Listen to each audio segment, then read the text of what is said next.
রমজান শাহরু রমদান এটি একটি পবিত্রতম মাস, সেটি আমাদের অতীব নিকটতম। আমাদেরকে এই মাসে করণীয় আগ থেকে প্রস্তুতি গ্রহণ করতে হবে। যেহেতু রমজানুল মুবারক আল্লাহ সুবহানাহু ওয়া তাআলা একটি মাস উম্মতে মুহাম্মাদের জন্য সিয়াম পালন করা, রোজা রাখাকে ফরজ করে দিয়েছেন। আল্লাহ রাব্বুল আলামিন বলেন, ইয়া আইয়ুহাল্লাযীনা আমানু কুতিবা আলাইকুমুস সিয়াম কামা কুতিবা আলাল্লাযীনা মিন ক্বাবলিকুম লাআল্লাকুম তাত্তাকুন। আল্লাহ সুবহানাহু ওয়া তাআলা ঈমানদারদেরকে ডেকে বলছেন, ইয়া আইয়ুহাল্লাযীনা আমানু, হে ঈমানদারেরা, তোমরা যারা ঈমান এনেছো তারা শুনো। কুতিবা আলাইকুমুস সিয়াম, তোমাদের উপরে রোজাকে, সিয়ামকে ফরজ করা হয়েছে। কামা কুতিবা আলাল্লাযীনা মিন ক্বাবলিকুম, যেভাবে করে ফরজ করা হয়েছিল তোমাদের পূর্ববর্তীদের উপরে, যাতে করে লাআল্লাকুম তাত্তাকুন, যাতে করে তোমরা তাকওয়া অর্জন করতে পারো, মুত্তাকি হতে পারো, যাতে করে আমাদের ভিতরে আল্লাহ ভীতি জাগ্রত হয় যে সিয়ামের মধ্য দিয়ে। সুতরাং তাকওয়া অর্জনের মাস, আমলের মাস। পৃথিবীতে ঈমানদারের জন্য আমল করার একটা মৌসুম হচ্ছে রমজানের মাস। তাহলে আমরা যেমন হজ করতে গেলে হজের আগে আগে আমরা প্রস্তুতি নেই, ঠিক না ভাই? ঠিক, আগে থেকে আমরা প্রস্তুতি গ্রহণ করি, টাকা পয়সা জমায় নেই, তারপরে আমরা রেজিস্ট্রেশন করি, হজের জন্য যোগাযোগ করি, কিভাবে আমরা হজ করব, যা যা করণীয় এই কাজগুলো আমরা আগে থেকেই প্রস্তুতি গ্রহণ করি। তো হজ যেমন একটি ফরজ ইবাদত, যারা ধনী আছে, মালদার যারা, তাদের উপরে, কিন্তু সিয়াম প্রাপ্তবয়স্ক সকল মুসলিম ঈমানদারদের উপরে, নর এবং নারীদের উপরে, ধনী দরিদ্র সকলের উপরে ফরজ করে দিয়েছেন কে? আল্লাহ সুবহানাহু ওয়া তাআলা। তাহলে হজের জন্য যেরকম প্রস্তুতি গ্রহণ করি, রমজান মাস আসার আগে আগেই আমাদেরকে প্রস্তুতি গ্রহণ করতে হবে। কিন্তু দেখা যায় আমাদের দেশের ব্যবসায়ীরা রমজান আসলেই তাড়াতাড়ি রমজানের আগে আগে বেশি বেশি মাল মজুদ করতে থাকে। তারপরে কিভাবে করে রমজানে বেশি বেশি করে ব্যবসা করা যায়, সেজন্য শ্রমিক লোকজন নিয়োগ দিবে, কাজ কারবারের পরিধি বেড়ে যাবে, ব্যবসা বাণিজ্য লেনদেন মানুষের বেড়ে যাবে। এজন্য সবাই আগে ভাগে এই সমস্ত কাজগুলো প্রস্তুতি গ্রহণ করে। রমজানের প্রয়োজনীয় দ্রব্যগুলো, প্রয়োজনীয় জিনিসপত্রগুলোর জন্য মিল কলকারখানা সবাই প্রস্তুতি নিচ্ছে। সে কি করে গোটা রমজান মাস আরো বেশি ব্যবসায়ী হবে, আরো বেশি লাভবান হবে। তো আমরা যারা মুমিন ব্যক্তি যারা আছি, যারা মুসল্লি আছি, যারা নামাজি আছি, দিনদার আছি, তাদেরও প্রস্তুতি গ্রহণ করতে হবে। রমজান মাস আসতেছে, তার আগে আগে কি করে বেশি আমল করতে পারি, কি করে যথাযথভাবে সিয়াম পালন করতে পারি, আমার যাতে করে ইবাদত আরো সহজভাবে, আরো দ্রুত আমি আমার ইবাদতগুলো যাতে আমি করতে পারি, অন্যান্য কাজের দিক থেকে আমাকে আগ থেকে প্রিপারেশন নিতে হবে, প্রস্তুতি গ্রহণ করতে হবে, যাতে করে আমি আগামী রমজানের ইবাদতগুলো, সালাত, সিয়াম, দান সাদকা, নফল ইবাদত, সেহরি ইফতারি এবং ঈদের প্রস্তুতি সহ সবগুলোই আগে থেকে আমাদেরকে প্রস্তুতি গ্রহণ করতে হবে। তাহলে ইবাদতের মৌসুম কাজে লাগবে। আর যদি আমরা ওই আগ থেকে প্রস্তুতি গ্রহণ না করি, যদি রমজান মাসে এসে যদি করতে যাই, তাহলে আমাদের ইবাদতের ব্যাঘাত ঘটবে, সিয়ামের ব্যাঘাত ঘটবে। আমরা যথাযথভাবে আমাদের ইবাদতের মৌসুমের ভিতরে ইবাদত আদায় করে নিতে পারবো না। আল্লাহ সুবহানাহু ওয়া তাআলা দুনিয়াতে যে সমস্ত ইবাদতগুলো দিয়েছেন, ওই সমস্ত ইবাদতের পুরস্কার দুনিয়াতে এবং আখিরাতে মানুষদেরকে জানিয়ে দেওয়া হয়েছে। ইবাদতের পুরস্কার নামাজ পড়লে কি পুরস্কার পাবে, সে যাকাত দিলে কি লাভ হবে, তার মালটা পবিত্র হবে, যাকাত আদায় করলে তার মাল বৃদ্ধি পাবে এবং আল্লাহ সুবহানাহু ওয়া তাআলার আদেশ পালন করার কারণে সে জান্নাত পাবে।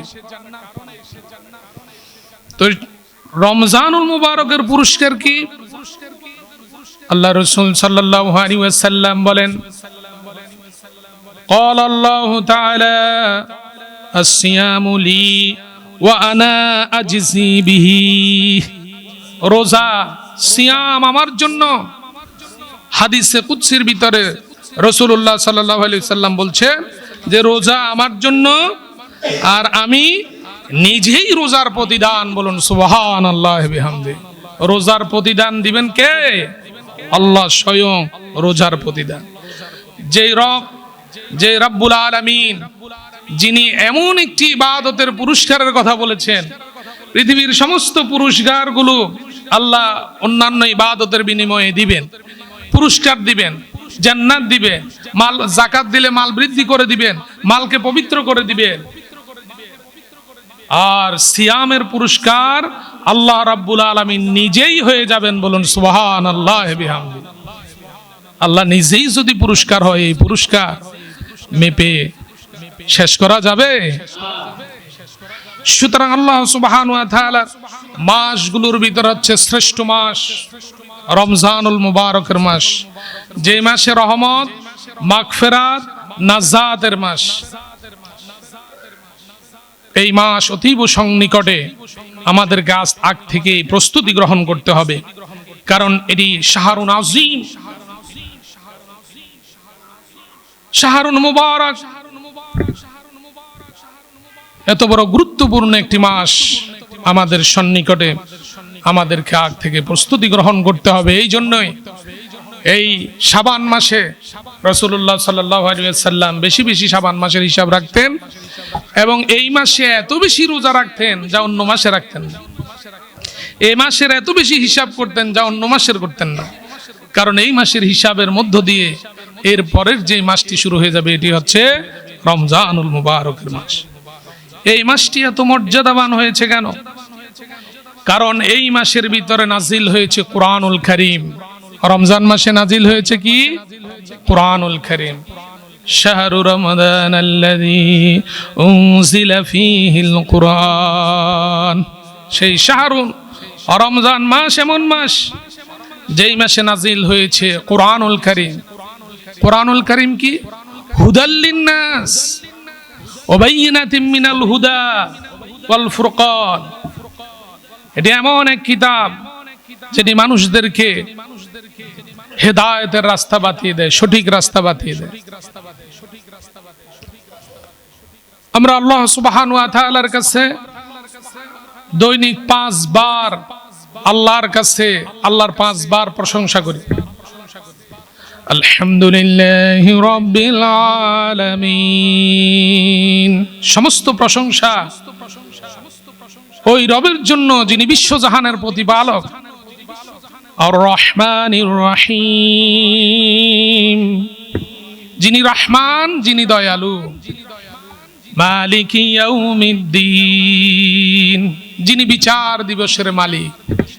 ইয়্যাকা না'বুদু ওয়া ইয়্যাকা নাস্তাঈন। আমরা তোমারই ইবাদত করি, তোমারই কাছে সাহায্য প্রার্থনা করি। প্রশংসা করলাম কয়বার? 5 বার। 5 বার আল্লাহর প্রশংসা করার পরে কি বললাম? ইহদিনাস সিরাতাল মুস্তাকিম। সিরাত মুস্তাকিম চাইলাম, সরল সঠিক পথ চাইলাম, একটি হেদায়েতের রাস্তা চাইলাম, সোজা পথ চাইলাম আল্লাহর কাছে। 5 বার রবের প্রশংসা করার পরে একটা পথ চাইলাম, সেই পথের নাম কি? সিরাতাল মুস্তাকিম। তো যেটি সহজ সরল পথ, সহজ সরল পথে আমাদেরকে থাকতে হলে অবশ্যই আল্লাহর দেয়া পথে থাকতে হবে। তো এই পথ বাতিয়ে দিবে কে? আল্লাহ সুবহানাহু ওয়া তাআলা। এজন্য কুরআনুল কারীমের শুরুতেই আলিফ লাম মিম যালিকাল কিতাবু লা রাইবা ফীহি হুদাল লিল মুত্তাকিন। হুদাল লিল মুত্তাকিন, মুত্তাকিদের জন্য এটি পথ প্রদর্শনকারী কিতাব। তাহলে যেই কিতাব নাজিলের মাসের আগমন, এই মাসটি মর্যাদাবান হয়েছে একটি কিতাব নাজিলের কারণে। আবার সেই মাসের যেই রাত্রিটা মর্যাদাবান লাইলাতুল কদর, সেই কদরের রাত্রিটাও দামি হয়েছে ওই রাত্রিতে যে কিতাব নাজিল হওয়ার কারণে। সেই কিতাবের নাম কি? কোরআন। কোরআন নাজিল হওয়ার কারণে ওই রাত্রি দামি, ওই মাস দামি। সেই দামি মাসে আমরা আল্লাহ সুবহানাহু ওয়া তাআলার কাছে আমাদের মাগফিরাতের সময়, পাপ মুক্তির সময়ে, ওই সময়গুলোতে আমরা যদি ইবাদত বন্দিগির জন্য আগ থেকেই প্রস্তুতি গ্রহণ করি, তাহলে আগেই আমাদের মার্কেটিং যা আছে এগুলো আমরা আগে ভাগে করে নিতে হবে। আমাদের ব্যবসা বাণিজ্যগুলোকে গুছিয়ে নিতে হবে যাতে করে ইবাদতের জন্য সহজ করা যায়। চাকরির কাজকে সহজ করে নিতে হবে, আগ ভাগে কিছু কিছু কাজ করে নিতে হবে যাতে করে রমজান আমাদের জন্য সহজ হয়। প্রিয় মুসল্লিয়ানি ইকরাম, এই পৃথিবীর এই ক্ষণস্থায়ী জীবন ছেড়ে আমাদেরকে একদিন চলে যেতেই হবে। অথচ এই পরকালীন জগতের কথা আল্লাহ সুবহানাহু ওয়া তাআলা আমরা যে মালিক ইয়াউমিদ্দিন বলেছি, যে সেই বিচার দিবসের মালিক যে রব, সে আল্লাহ সুবহানাহু ওয়া তাআলাকে আমরা যারা অস্বীকার করছি, তাদের ব্যাপারে আল্লাহ রাব্বুল আলামিন বলেন, কাইফা তাকফুরুনা বিল্লাহি ওয়া কুনতুম আমওয়াতান ফাআহইয়াকুম সুম্মা ইউমীতুকুম সুম্মা ইউহয়ীকুম সুম্মা ইলাইহি তুরজাউন। কাইফা তাকফুরুনা বিল্লাহ, কিভাবে তোমরা আল্লাহকে অস্বীকার করো। অকুনতুম আমওয়াত, অথচ তোমরা মৃত ছিলে। ফাআহইয়াকুম, সেখান থেকে আমি তোমাদেরকে জীবিত করেছি। আল্লাহ রাব্বুল আলামিন মৃত্যু থেকে জীবন দিয়েছেন কে? আমরা পিতার শুক্রকীট থেকে মায়ের ডিম্বাণুর ভিতরে যখন মিশ্রিত হলাম, তখন মৃত্যু, এই মৃত্যু শুক্রাণু এবং ডিম্বাণুকে জীবন দিয়ে দিলেন কে? সে আল্লাহ তাআলা আছে না নাই? আওয়াজে মনে হয় নাই? সে আল্লাহ তাআলা আছে। আল্লাহ রাব্বুল আলামিন বলেন, কাইফা তাকফুরুনা, কিভাবে তোমরা অস্বীকার করো তোমাদের রবকে, তোমাদের আল্লাহকে কিভাবে তোমরা অস্বীকার করো। অকুনতুম আমওয়াতান, অথচ তোমরা মৃত ছিলে। ফাআহইয়াকুম, আমি তোমাকে জীবন দিয়েছি। জীবন দিয়েছেন কে? আল্লাহ সুবহানাহু ওয়া তাআলা। সুম্মা ইউমীতুকুম, অতঃপর আবার তোমাদেরকে আমি মৃত্যু দান করব। সুম্মা ইউহয়ীকুম, আবার তোমাদেরকে আমি জীবিত করব। সুম্মা ইলাইহি তুরজাউন, আবার সেই রবের দিকেই, অতঃপর তার দিকেই প্রত্যাবর্তিত হবে, ফিরে যেতে হবে। মৃত্যুকে অস্বীকার করার কোনো কায়দা নাই। এই পৃথিবীর যত নাস্তিকেরা আছে, আল্লাহকে অস্বীকার করলেও মৃত্যুকে অস্বীকার করে না, মৃত্যুকে অস্বীকার করতে পারে না। মৃত্যু অবধারিত, আসবেই, মরণ থেকে পালানোর কোনো জায়গা নাই। কবি খুব সুন্দর করে বলছেন, মরণ থেকে পালাও যদি, মরণ তোমাকে লইবে গিরি। মরণ থেকে পালাও যদি, মরণ তোমাকে লইবে গিরি। যদিও পালাও আকাশ পানে, সেথায় তুমি লাগিয়ে সিঁড়ি। যদি আকাশ পানেও পালাও, মরণ থেকে পার পাওয়ার কোনো সুযোগ নাই। যুবকেরা, আজকে যে বন্ধু তোমাকে উদ্বুদ্ধ করছে নেশার দিকে। প্রথমেই শুরু করে দিচ্ছে তোমাকে সিগারেট খাওয়ার মধ্য দিয়ে নেশার জগতে প্রবেশ করে। যে যুবক নিজের ফ্যাশন দেখানোর জন্য মানুষের সামনে সিগারেট খাচ্ছ, নিজেকে মনে করছো বড় কিছু হয়ে গেছো, বীর পুরুষ হয়ে গেছো, এরকম মুরব্বীদের সামনে, বড়দের সামনে সিগারেট খায় বীর পুরুষ হওয়ার চাইতে সিগারেট না হয়ে, না খেয়ে, না পান করে কাপুরুষ থাকা ভালো, ঠিক কি না? মুরব্বীদের সামনে বীর পুরুষ দেখাও, মুরব্বীদের সামনে বেয়াদবি করো, এটা সুপুরুষের লক্ষণ না, ওইটাই কাপুরুষের লক্ষণ, ঠিক কি না? আল্লাহ সুবহানাহু ওয়া তাআলা চাইলে পৃথিবীর মানুষের পরিবর্তন করে দিতে পারেন মুহূর্তের ভিতরে। আই বিলিভ, আজকের এই যুবকদেরকে বলছি যে আল্লাহ চাইলে 1 সেকেন্ডের ভিতরে তোমার ভাগ্যের পরিবর্তন করে দিতে পারে। তুমি যে ভেবেছো তোমার ভাগ্যের পরিবর্তন হবে না, তুমি যা হারিয়ে ফেলেছো তার চাইতে আরো ভালো কিছু আল্লাহ সুবহানাহু ওয়া তাআলা তোমার ভাগ্যে নির্ধারণ করে রেখেছেন। বলুন সুবহানাল্লাহ। আল্লাহ সুবহানাহু ওয়া তাআলা আমাদের তাকদীরকে, আমাদের ভাগ্যকে, আমাদের বিশ্বাসকে আমাদের জন্য নির্ধারিত করে রেখেছে। সুতরাং বিশ্বাস এবং নিঃশ্বাস এই দুইটার কোনো গ্যারান্টি নাই। নিঃশ্বাস চলে গেলে আর এটা ফেরত পাওয়া যায় না, বিশ্বাসও চলে গেলে ফেরত পাওয়া যায় না। তো ঈমান মানে বিশ্বাস, এটিকে মজবুত ঈমানের মধ্য দিয়ে একজন মুমিনের এই ঈমানে বিশ্বাস জীবন চলে যাবে, তারপরও সে ঈমান হারা হবে না, ঠিক কি না?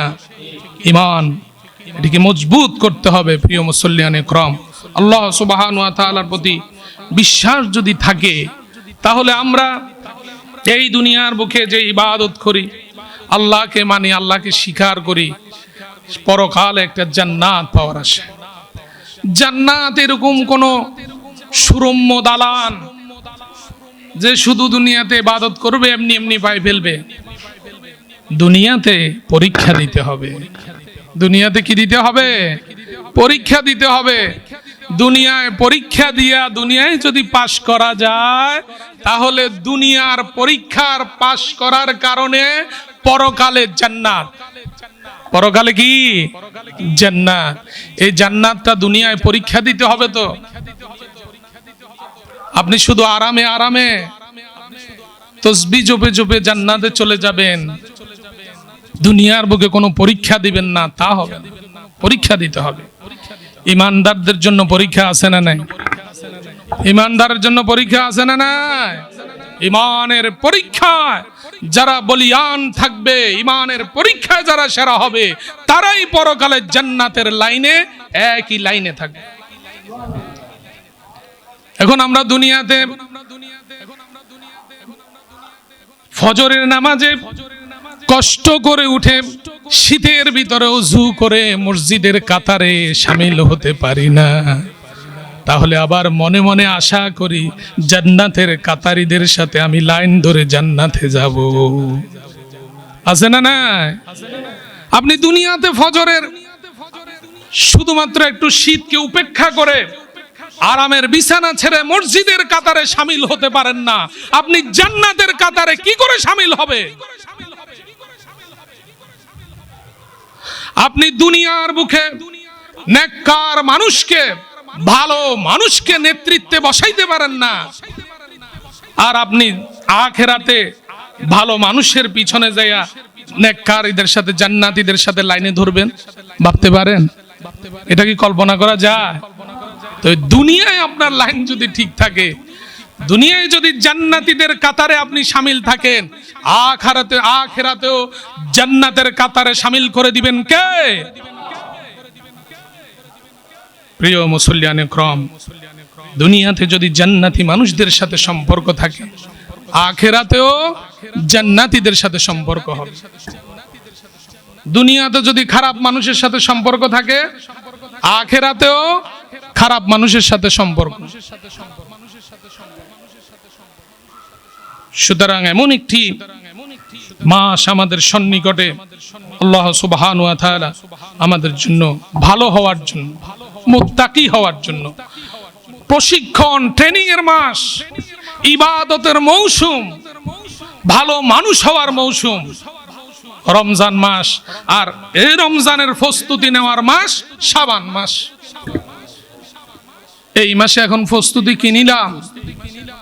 তারাবিতে তো মসজিদ, প্রথম তারাবিতে মসজিদ ফিল আপ হয়ে যা, কিন্তু এখনো তো মসজিদে ফরজ নামাজের জন্য ফিল আপ হচ্ছে না।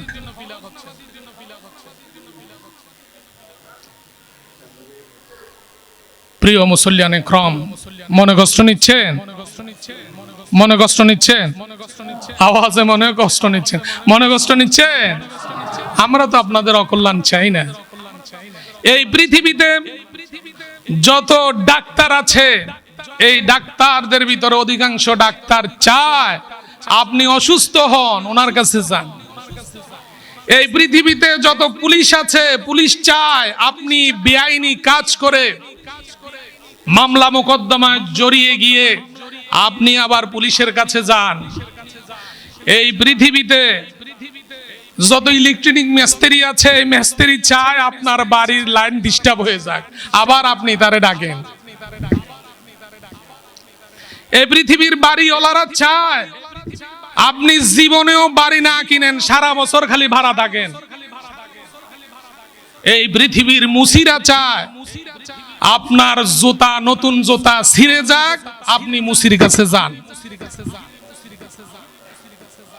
এই পৃথিবীর প্রাইভেট টিউটর চায় আপনার ছেলে কম পারুক, যাতে সে বেশি বেশি করে পড়াইতে পারে। ঠিক না বেঠি? সুতরাং একজন ব্যাংকার চায় আপনি ব্যাংক থেকে লোন নিয়ে ঋণগ্রস্ত হয়ে যান, বারবার ব্যাংকের পিছনে পিছনে আপনি ধর্ণা ধরেন, আপনি ঋণগ্রস্ত হয়ে যান। এটা ব্যাংকার চায়। কিন্তু বিশ্বাস করেন, এই পৃথিবীর কোন আলেম, কোন মসজিদের ইমাম, খতিব চায় না আপনার কোনো অকল্যাণ। ঠিক কিনা?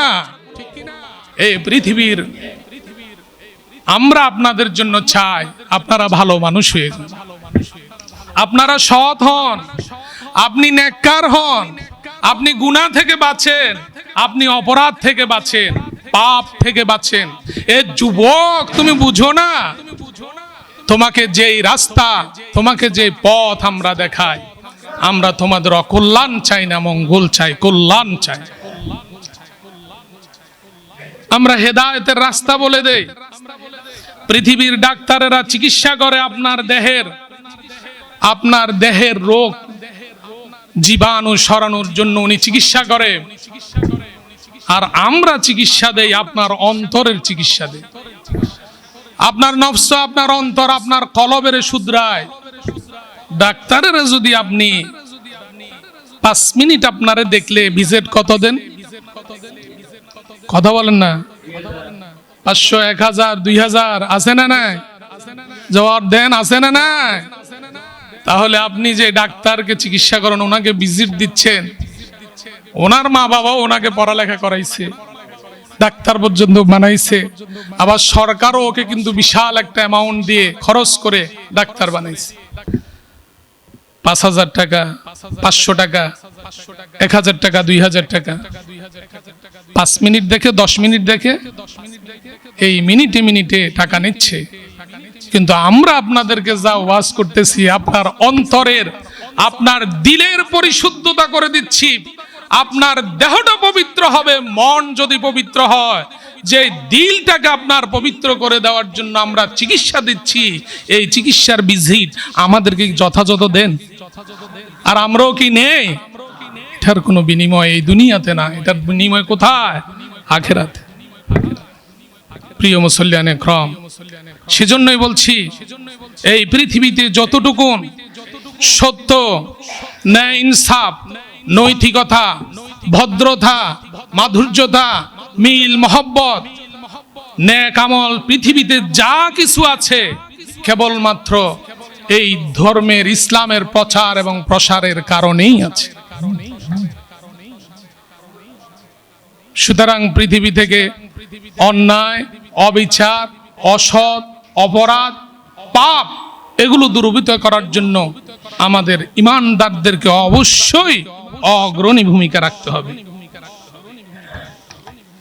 শুধু নিজে খাই, নিজে পড়ি, নিজের জীবন অতিবাহিত করি, এতটুকুন করলেই তো চলবে না। আমাকে নিজে ভালো হতে হবে, নিজের পরিবার ভালো করতে হবে, নিজের সমাজটাকে ভালো করতে হবে, রাষ্ট্রটাকে ভালো করতে হবে। প্রিয় মুসল্লিয়ানে کرام, আজকে আপনাদের খেদমতে আরজ করতে চাই 2026 সালের সংসদ নির্বাচনের জন্য দেশের চাবি আপনার হাতে। গণপ্রজাতন্ত্রী বাংলাদেশ সরকারের মাননীয় প্রধান উপদেষ্টার কার্যালয় থেকে ইসলামিক ফাউন্ডেশনের মাধ্যমে আমাদের কাছে যে চিঠিটি এসেছে, এটি হচ্ছে আপনি কি চান এমন বাংলাদেশ যেখানে একটি পরিবর্তন প্রয়োজন।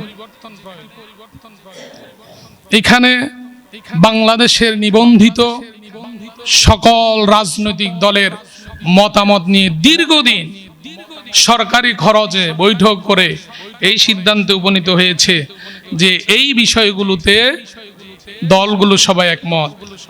এই মতামতের ভিত্তিতেই একটি গণভোট হচ্ছে। সেখানে যে এই বিষয়গুলো তুলে দেওয়া হচ্ছে সেটি সংযোজিত করা হচ্ছে আমাদের সংবিধানে তত্ত্বাবধায়ক সরকার ব্যবস্থা এবং নির্বাচন কমিশন এবং সরকারি কর্ম কমিশন পিএসসি গঠনে সরকারি দল এবং বিরোধী দল উভয়কেই একত্রে কাজ করতে হবে। নাম্বার 2, সরকারি দল ইচ্ছা মতো সংবিধানকে সংশোধন করতে পারবে না। যে কোনো গুরুত্বপূর্ণ সিদ্ধান্ত, সংবিধানের গুরুত্বপূর্ণ বিষয়কে সংযোজিত বা বিয়োজন করতে হলে অবশ্যই গণভোটের প্রচলন করতে হবে। এরপরে বিরোধী দল থেকে ডেপুটি স্পিকার এবং গুরুত্বপূর্ণ সংসদীয় কমিটিতে বিরোধী দলীয়দেরকে নিতে হবে। এরপরে যত মেয়াদি হোক না কেন 10 বছরের বেশি পর পর একজন প্রধানমন্ত্রী 10 বছরের বেশি থাকতে পারবেন না। সংসদে নারীদের ক্ষমতায়ন বৃদ্ধি করা হবে। ক্ষমতার ভারসাম্য প্রতিষ্ঠার জন্য পার্লামেন্টে একটি উচ্চ কক্ষ গঠিত হবে। দেশের বিচার ব্যবস্থা স্বাধীনভাবে কাজ করবে। মানুষের মৌলিক অধিকারের সংখ্যা বাড়বে। যেমন ইন্টারনেট সেবা কখনোই বন্ধ করা হবে না। দণ্ডপ্রাপ্ত অপরাধীকে রাষ্ট্রপতি তার ইচ্ছা মতো ক্ষমা করতে পারবে না। রাষ্ট্রপতি এবং প্রধানমন্ত্রীর উভয়ের মধ্যে ক্ষমতার ভারসাম্য রক্ষা করা হবে। বাংলা ভাষাকে রাষ্ট্রভাষা হিসাবে স্বীকৃতি দেওয়ার পাশাপাশি অন্যান্য ভাষাগুলোকে স্বীকৃতি দেওয়া হবে সাংবিধানিকভাবে। এই বিষয়গুলোতে যদি আপনি একমত হন, এই সরকারের পক্ষ থেকে আপনাদের কাছে প্রস্তাব হলো, আপনারা যদি এই প্রস্তাবে ভোটে হাঁ দেন তাহলে এগুলো বাস্তবায়ন হবে, আর যদি না দেন তাহলে এগুলো বাস্তবায়ন হবে না। তাহলে আমরা যে কোনো ভালো কিছুর পক্ষে আপনাদের বিবেক, আপনাদের বুদ্ধি, আপনাদের জ্ঞান আছে, আপনারা সবাই এখন সচেতন। সুতরাং আপনাদের বিবেকে যদি এই বিষয়গুলো এদেশের নিবন্ধিত রাজনৈতিক দলদের সমন্বয়ে যে সিদ্ধান্ত হয়েছে, জুলাই স্বাক্ষর হয়েছে, ওর আলোকে এই হাঁ ভোট, যদি আপনারা পছন্দ করেন হাতে হাঁ দিবেন, তাহলে এগুলো আইন হিসাবে সংবিধানে সংযোজিত হবে। আর যদি না দেন তাহলে কিছুই পাবেন না। এটা আপনাদের সিদ্ধান্ত। আপনারা ন্যায়ের পক্ষে থাকবেন, কল্যাণের পক্ষে থাকবেন, ভালোর পক্ষেই থাকবেন, এটাই আমরা আশা করি। ঠিক কিনা? আমরা কিসের পক্ষে থাকবো? ভালোর পক্ষে থাকবো, কল্যাণের পক্ষে থাকবো। তো জুমার খুতবা শেষ করার আগে, যেহেতু আগামী 12 তারিখ নির্বাচন, আপনাদের কাঙ্ক্ষিত, বহুদিনের কাঙ্ক্ষিত নির্বাচন, তো এই জুমা এমন একটি বিষয়, জুমা মসজিদ মুসলমানদের জন্য হচ্ছে সাপ্তাহিক মিলন মেলা। হজ্জুল মাসাকিন ইয়াউমুল জুমা, মিসকিনদের জন্য হচ্ছে হজের দিন, জুমার দিন। এরকম একটি গুরুত্বপূর্ণ দিনে এক সপ্তাহের সিদ্ধান্ত, এক মাসের সিদ্ধান্ত, সারা বছরের সিদ্ধান্ত, আর আপনাদেরকে ওই 12 তারিখে 5 বছরের জন্য সিদ্ধান্ত নিতে হবে, ঠিক কিনা? সুতরাং ভেবে চিন্তে কাজ করবেন। মসজিদের ইমাম নির্বাচিত করেন, মসজিদের ইমাম বাছাই করেন। ইমাম সাহেবের চুল লম্বা কিনা, দাড়ি ছাটে কিনা, হুজুরের পায়জামা চুরগিরা নিচে কিনা, ইমাম সাহেবের বউ পর্দায় থাকে কিনা, ইমাম সাহেব চুরি করে কিনা, ইমাম সাহেব 2 নাম্বারই করে কিনা, তাইলে আপনি ওই ইমাম সাহেবের ইমামতির দায়িত্ব দিবেন? সামান্য 200-500 মানুষের ইমামতি করবে, এই ইমাম বাছাই করার সময় আপনি কত কি বাছাই করেন, কত কি দেখেন। তাহলে লক্ষ লক্ষ মানুষের ইমাম বাছাই করবেন, ওই ইমামকে সৎ হতে হবে, নিষ্ঠাবান হইতে হবে, নামাজি হইতে হবে, দিনদার হইতে হবে, মুত্তাকি হইতে হবে, মুসলমানের নেতৃত্ব দিবেন। এদেশের মুসলমানের নেতা মুসলমানের মতো হইতে হবে, ঠিক কিনা?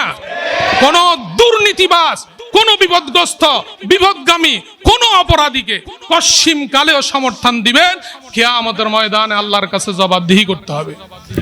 আমি এক কথায় বলেছি, আগেও বলেছি, জান্নাতীর কাতারে যেতে চান, জান্নাতের লাইনে থাকলেই তো জান্নাতে যাবেন। আপনার ইমাম যদি জান্নাতে যায়, আপনিও জান্নাতে যাবেন, ঠিক না ভাই? ঠিক। এখন ইমাম সাহেবেরই যদি নামাজ অশুদ্ধ হয়, মুসল্লিদেরও নামাজ অশুদ্ধ, তো ইমাম আপনি বাছাই করবেন। আপনার সামান্য এলাকার 200-500-300 মানুষের ইমামতির জন্য ইমাম বাছাই করতে যেরকম বাছেন, ও মুসল্লি ভাইয়েরা, আপনার 5 বছরের জন্য আপনার এলাকার নেতা বানাবেন, আপনার এলাকার ইমাম বানাবেন, পুরা আসনের বানাবেন। তাহলে ওনাকে এরকম দেখে শুনে আপনার দৃষ্টিতে যারা ভালো মনে হয়, যারে সৎ মনে হয়, যারে ভালো মনে হয়, তারাই বাছাই করবেন, ঠিক না বেটি? বাছাই করবেন। প্রিয় মুসল্লিয়ানে ইকরাম, আমরা তো আপনাদেরকে সৎ পথেই ডাকবো, আপনাদেরকে আমরা ভালো পথেই ডাকবো, আমাদের দায়িত্ব তো ভালো পথেই ডাক, ঠিক না? এখানে রাজনীতি জড়াবেন না। আপনাদের আমাকে খাওয়াচ্ছেন, অনেকে টিফিন বাটি করে ভালো করে রান্না করে হুজুরের জন্য খানা পাঠায়, খেলা মিডিয়া ওয়াজ করার জন্য। কথা বলেন না কেন? শুধু মিষ্টি মিষ্টি ওয়াজ করার জন্য? ন্যায় এবং ইনসাফ, কল্যাণ, ভালো, অপরাধ থেকে বাঁচার জন্য, ভালোর দিকে ধাবিত হওয়ার জন্য, ইবাদতের দিকে ধাবিত হওয়ার জন্য। যেদিন থেকে এই মসজিদের মিম্বারগুলো শুধুমাত্র ইবাদতের দাওয়াত দিয়েছে, শুধুমাত্র ইবাদতের দাওয়াত দিয়েছে, আর কোনো কথা বলে নাই, সেদিন থেকে মানুষের অপরাধ বেড়েছে, পাপ বেড়েছে, গুনাহ বেড়েছে, অন্যায় বেড়েছে। আর যদি আপনি এই মিম্বারগুলোকে সঠিক কথা বলার জন্য দেন, সেখানে যদি হক কথা বলতে পারে, সত্য কথা বলতে পারে, কোরআনের কথা বলতে পারে, হাদিসের কথা বলতে পারে, সঠিক কথাটা মানুষকে মেসেজ দিতে পারে, তাহলে এদেশের প্রায় 3 লক্ষ মসজিদ বিনা পয়সায় মানুষের দ্বারা নির্মিত, সাদ, টাকা খরচ হয় নাই, কোনো ওয়াইজের, কোনো হুজুরের, কোনো জুমার খতিবের, কিন্তু এই বিনা পয়সার সামিয়ানার নিচে লক্ষ লক্ষ মসজিদ বুকে ধারণ করা এই জমিনে আজকে সেই মসজিদের নিচে যেভাবে একসাথে এক কাতারে মুসল্লিরা একসাথে ভাইয়ে ভাইয়ে মিলে মহব্বতে থাকতে পারলাম, কিন্তু এর বাহিরে যাওয়ার পরে আর আমাদের ভিতরে মিল মহব্বত পাওয়া যায় না। কেন? এই অনৈক্যতা। মুসলিম মিল্লাতের ভিতরে ঐক্যবদ্ধ থাকা দরকার, আছে না নাই? মুসলমানেরা ঐক্য থাকলে লাভ, আছে না নাই? ঐক্য থাকলে লাভ।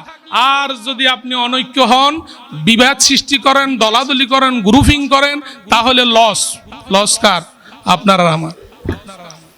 ওয়াতাসিমু বিহাবলিল্লাহি জামিআ, আল্লাহ বলছেন তোমরা আল্লাহর রুজ্জুকে শক্তভাবে ধারণ করো, ওয়ালা তাফাররাকু, তোমরা পরস্পর বিচ্ছিন্ন হইও না। আল্লাহ বলছেন।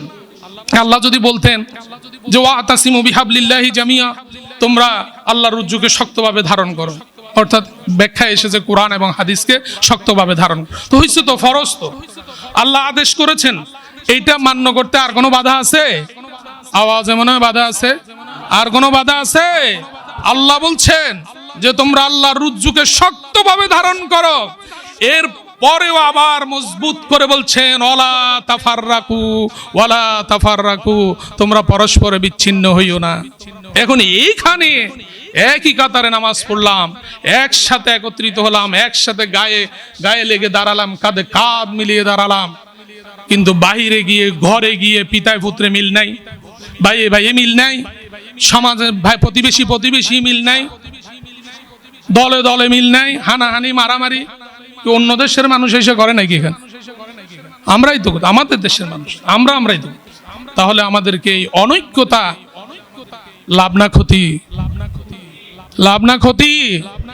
সুতরাং এই ক্ষতি থেকে বাঁচতে হলে ঐক্যবদ্ধ থাকতে হবে, সবাই মিলে মহব্বতে থাকতে হবে। মিলে মহব্বতে থাকার নির্দেশ, ঐক্যবদ্ধ থাকার নির্দেশ দিয়েছেন কে? আল্লাহ সুবহানাহু ওয়া তাআলা। প্রত্যেকের প্রতি সম্মান দেখি আমরা আমাদের আগামীর জীবনটা যাতে সুন্দর হয়, আমাদের দেশটা যাতে সুন্দর চলে, আমাদের দেশের মানুষ যাতে যথাযথ তাদের হকগুলো পায়, অধিকারটা যাতে করে পায়, সেজন্য সকলের জায়গা থেকে আপনারা আপনাদের দায়িত্ব পালন করবেন। ন্যায়ের সাথে, কল্যাণের সাথে, ভালোর সাথে থাকবেন, ভালো কাজের সাথে থাকবেন। কোনো অন্যায়ের সাথে, কোনো অপরাধের সাথে কেউ আমরা জড়িত হব না। অপরাধ সেটা যেই করুক, আমার ভাই করুক, আমার বাবা করুক, নিজের দলের লোকে করুক, অপরাধ সেটা অপরাধ। কিন্তু অপরাধকে আপনি যদি ছাড় দেন, অন্যায়কে যদি বারবার ছাড় দেন, তাইলে অন্যায় বাড়বে না কমবে? বাড়বে না কমবে? আমাদের দেশে এই যে আজকে সকালবেলা দেখলাম একটা সিলিন্ডার চুরির চোর একটা সিলিন্ডার চুরি করছে, ওরে আইসা চতুর্দিক থেকে দৌড়ে আইসা ধইরা এমন মারা ধইরা টমটম উড়ে নিয়ে গেছে। চুরি করছে কি? সিলিন্ডার। এই জাতি যদি জানতো এদেশের লক্ষ হাজার কোটি কোটি টাকা এদেশের মানুষের যারা কলমের খোসা দিয়া মেরে খায়, তাইলে এদেরকে যদি পাইতো মানুষের রাস্তায় পিটাইয়া মাইরা ফেলতো। ঠিক না বেঠে? মানুষ জানে না, মানুষ বুঝে না কে কিভাবে মানুষের হকটাকে, অধিকারটাকে আত্মসাৎ করছে, চুরি করছে। এগুলা চোর না, এগুলা বড় বড় ডাকাত। ঠিক কিনা? দেশের মানুষের গচ্ছিত অর্থ যারা চুরি করবে, আপনি চিন্তা করেন, একটা মানুষের প্রতি দয়াশীল হবে, ভালোবাসা দিবে। এদেশের মানুষের আপনি আইনি সুযোগ সুবিধা নিতে যান, আপনি থানায় যান, আপনাকে টাকা দিতে হবে। আপনি আপনার অফিসে আপনার জায়গা জমি রেজিস্ট্রি করতে যান, আপনাকে টাকা দিতে হবে। এই বাবা, আপনি যদি পরিবর্তন চান, এই লোকগুলো এখানে বসে এই দুর্নীতি করে কি সাঁদের দেশ থেকে মানুষ আসে? এরা আবার মসজিদে যা, এরা আবার মাহফিলে যায়, টাকাও দান করে, আছে না না? আপনি এই ঘুষের টাকা দান করে এদেশে আছে না নাই? তো যেই লোক এই অফিসে যাই আপনি দিয়ে টাকা দিয়ে আসতেছেন, আপনার একটা কাজ করতে হয়তো লাগবে 2-1,000 টাকা খরচ বা সরকারি ফিস, সেখানে আপনাকে 3 লক্ষ টাকা দিতে হচ্ছে। এই অন্যায়, এই অবিচার, এই পরের হক যারা চিনল না তাদেরকে ওই চেয়ারে বসা। তো পরের হকটা শিক্ষা দিতে হবে, ওই লোকগুলোকেও জায়গা বসাইতে হবে। আপনি যেরকম মসজিদের ইমাম বাঁচেন, রমজান মাসের তারাবির হাফেজ 10 রাকাত নামাজ পড়াবে, ওনারে বাঁচেন। কি বাঁচেন হুজুরের? হের জাত গোষ্ঠী পর্যন্ত খুঁজা বাইসা আসেন। আর রাষ্ট্রের একটা ওসি বানাইবেন, রাষ্ট্রের একটা প্রিন্সিপাল বানাবেন, রাষ্ট্রের একটা টিউনো ডিসি বানাইবেন, এগুলারে বাছাবাছির খবর নেই। যাও বাসে যে যার মতো করে অর্থ দিয়ে দুই নাম্বারি করে এসে ওই ধরনের অপরাধ প্রবণতা সেও করছে, যারা নিয়োগ দিচ্ছে তারাও করছে। এই ধরনের এই নিয়মগুলো বন্ধ হওয়া দরকার আছে না নাই? এই কর্ম কমিশন যেটা আছে দেশে, এটাকে সংস্কার করতেই হবে। এটি সংস্কার করতে হলে সকলের মতামতের ভিত্তিতে সরকারি দল, বিরোধী দল সবাই মিলে সংস্কার করতে হবে। সংস্কার করলে তারপরে এই মানুষগুলোর এই অন্যায় অপরাধ বন্ধ হবে। আমরা ছোট চোরকে ধরি, মসজিদের জুতা চোর, মোবাইল চোর, তারপর ওই বললাম সিলিন্ডার চোর, এই চোরের বিচার আছে এই দেশে। এদেশের আইনটাই হচ্ছে এরকম মাকড়সার জালের মতো, বড়রা বললে ছিঁড়ে বাইরেই আসে আর ছোটরা বললে আটকা যায়। ঠিক না বেঠি? মাকড়সার জালে ছোট প্রাণী বললে, মশা বললে, মাছি বললে এগুলো আটকে যায়। এদেশের আইন ব্যবস্থাটা ওরকম, আল্লাহর আইন বাদ দিয়া, আল্লাহর কোরআন এবং হাদিসকে বাদ দিয়া যে আইন করেছে, এই আইনটা হচ্ছে এরকম আইন যে ছোটরা বললে আটকে যায় আর বড়রা বললে সিরা বাইরিয়া যায়। ঠিক না বেঠি? ওরকম আইন আমরা চাই কি চাই?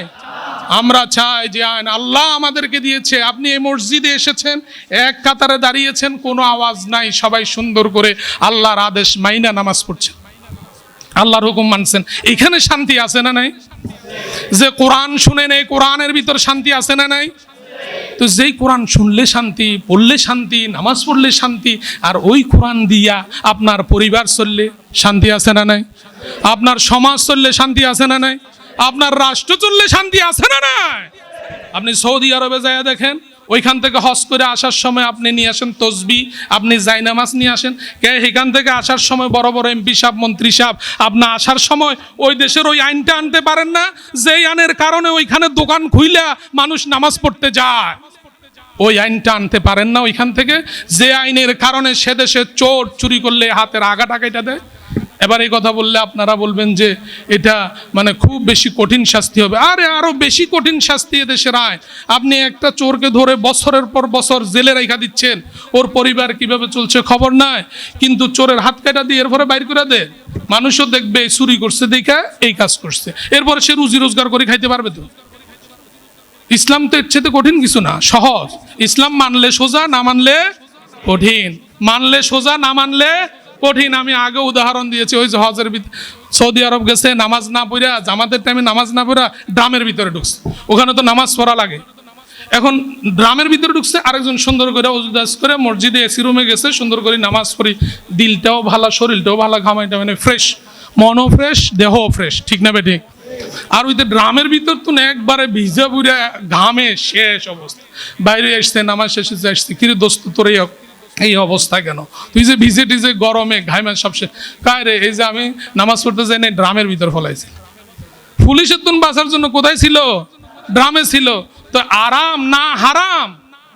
তো এদেশে হালালে বরকত আছে, হারামে বরকত নাই। গরুতে বাচ্চা দেয় কয়টা বছরে? একটা। আর কুত্তায় বাচ্চা দেয় কয়টা?